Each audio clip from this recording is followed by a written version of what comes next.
박세리 아버지가 딸의 눈물을 보고 직접 나서 입을 열었다고 합니다. 박세리가 최근 기자회견을 열고 부친의 고소와 관련해 입장을 전했는데요.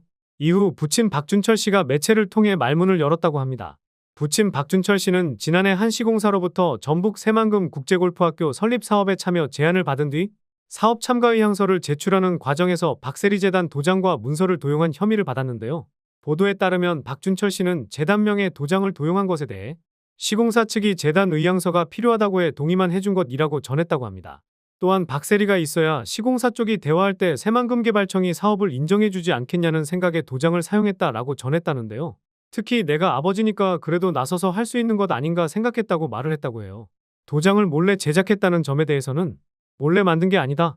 재단 설립 전 세리 인터내셔널 회장 시절 만든 도장을 사용한 것이라고 부인했다고 하는데, 딸의 눈물을 보고도 아버지 박준철 씨는 현재 이런 반응을 보인 상태입니다. 이에 박세리 재단 측은 박 씨는 현 재단에서 어떤 역할이나 직책도 맡은 바가 없다고 전했는데요. 이어 재단은 영리를 추구하지 않는 비영리 재단법인으로 내외국인 학교를 설립하거나 운영할 수 없다며 전국 어느 곳에도 국제골프스쿨과 박세리 국제학교를 유치하거나 설립할 계획이 없다고 선을 그은 상태라고 합니다. 박세리는 18일 기자회견을 열어 오랜 기간 동안 아버지의 채무 문제를 해결해 왔지만 이제 감당할 수 있는 선을 넘었다고 밝히며 눈시울을 붉혔는데요. 아버지의 채무 문제는 하나를 해결하면 마치 줄이라도 서 있었던 것처럼 다음 채무 문제가 생기는 것의 반복이었다고 설명했죠.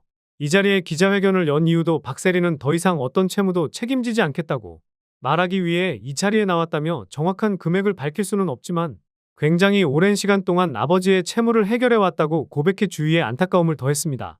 특히 앞으로 부녀관계 회복 가능성에 대해서 박세리는 아직 모르겠다며 상황이 이런 만큼 현재로는 쉽지 않을 것이라고 답했는데요.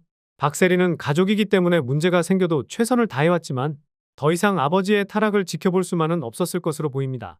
결국 반복되는 빚 문제는 자신의 손으로 아버지를 고소하는 결심을 낳게 한 상황인데요.